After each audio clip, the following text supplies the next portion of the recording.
Hi friends, అందరికీ welcome to our channel. This is my second long video అనమాట. Please నా video ఎవరైనా first time చేస్తుంటే please subscribe చేసుకోండి.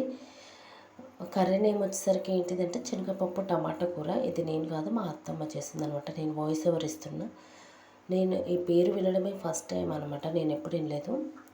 అంటే టేస్ట్ అయితే ఫస్ట్ టైం నేను చేస్తున్నాను అనమాట. అయితే శనగపప్పు మనం కర్రీ వండే ముందట గంటన్నర ముందు శనగపప్పు 2 టైమ్స్ వాష్ చేసుకొని పక్కకి పెట్టుకోవాలన్నమాట. నానబెట్టుకోవాలి శనగపప్పు. తర్వాత టమాటా ఒక పెద్ద సైజు ఆనియన్ కడిగేసుకొని పక్కకి పెట్టుకొని ఇట్లా టమాటాకున్న తొడిమ తీసేసి చిన్న చిన్న పీసెస్ చేసుకోవాలి టమాటా. తర్వాత ఆనియన్ కూడా కట్ చేసుకోవాలి. మొత్తం ఏం చేస్తుందంటే డైరెక్ట్ కుక్కర్లో వేసేస్తుంది అనమాట. అయితే ఈ కర్రీ మీరు ఎవరన్నా శనగపప్పు టమాటా కూర పేరు విన్నారా, లేదా ఎప్పుడైనా టేస్ట్ చూసిరా, మీకు తెలిస్తే కమెంట్ చేయండి. అయితే ఆనియన్ అనేది అత్తమ్మ కుక్కర్లో కట్ చేసి ఇస్తుంది.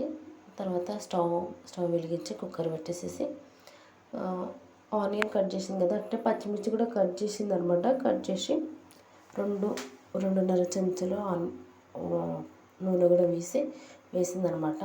మీరు అనుకోవచ్చు ఎందుకు ఇంత నూనె వేస్తారు అని. టమాటా కూర అన్నప్పుడు కొంచెం నూనె ఉండాలి కాబట్టి టమాటా కూర కాబట్టి నూనె ఎక్కువనే ఉండాలి. కొంచెం ఉల్లిగడ్డ ఫ్రై అయిన తర్వాత మనం గంట ముందు నానబెట్టుకున్న శనగపప్పు ఉంది కదా, అది మనం ఉల్లిగడ్డలో వేసేసేయాలన్నమాట.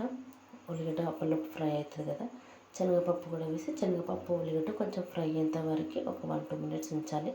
తర్వాత ఒకసారి కలిపేసి అల్లం వెల్లిగడ్డ పేస్ట్, తర్వాత పసుపు కూడా వేసి కొంచెం అవి రెండు కొంచెం ఎట్లా అంటే అల్లం వెల్లిగడ్డ పేస్ట్ అనేది కొంచెం ఫ్రై అయిన తర్వాత ఫ్లేవర్ మంచి స్మెల్ వస్తుంది అనమాట. అట్లా కొంచెం ఫ్రై అయిన తర్వాత టమాటా వేయాలి. టమాటా అనేది కొంచెం మెత్తబడాలన్నమాట. టమాటా కొంచెం ఫ్రై చేసి మెత్తబడితే మగ్గుతూనే మంచిగా ఉంటుంది అనమాట టమాటా. అట్లని తర్వాత కొత్తిమీర తీసుకుని మంచిగా వాష్ చేసి చిన్న చిన్న పీసెస్ లెక్క కొత్తిమీర వేసేసేయాలి. కొత్తిమీర వేసిన తర్వాత ఒకసారి కలిపి తగినంత ఉప్పు కారం వేసుకోవాలన్నమాట. ఉప్పు కారం వేసుకున్న తర్వాత కొంచెం శనగపప్పు టమాటా ఉల్లిగడ్డ వాటన్నిటికీ ఉప్పు కారం మంచిగా పట్టుకోవాలి కాబట్టి ఒక 2 నిమిషాలు కొంచెం మగ్గనివ్వాలి. తర్వాత అందులో తగినంత వాటర్ వేసుకోవాలి. మన ఇష్టం అనమాట. మన ఇష్టం అంటే కాదు, ఒక 1 గ్లాస్ హాఫ్ గ్లాస్ ఇట్లా వాటర్, తగినంత వాటర్ వేసుకొని కుక్కర్కి మూత పెట్టేసి 3 లేదా 4 విజిల్ వచ్చేంత వరకు ఉడికించాలి. అయితే మాదైతే 3-4 విజిల్ల కుక్కర్. కొంతమందికి 2 విజిల్లకి శనగపప్పు ఉడుకుతుంది అనమాట. ఎందుకంటే మనం నానబెట్టాం కాబట్టి మీరు ఒకసారి చూసుకొని చేయండి. శనగపప్పు మెత్తగా అయింది అని అంటే టమాటా కర్రీ అనేది రెడీ అనమాట. టమాటా శనగపప్పు కూర చూడండి కర్రీ ఎలా అయింది. కొంచెం ఆయిల్ అయితే ఎక్కువ అయిందండి. మీకు కావాలంటే తక్కువ కూడా చేసుకోండి, అది మీ ఇష్టం. కానీ ఎంతైనా టమాటా కర్రీ అన్నప్పుడు కొంచెం ఆయిల్ ఉంటే బాగుంటుంది కదా అన్నట్టు. ఇప్పుడు చూడండి శనగపప్పు ఇట్లా మొత్తంగా ఎట్లుంది, ఇట్లా మంచిగా ఉడకాలన్నమాట. ఇది అన్నంలో కంటే చపాతీలకు చాలా బాగుంటుందండి.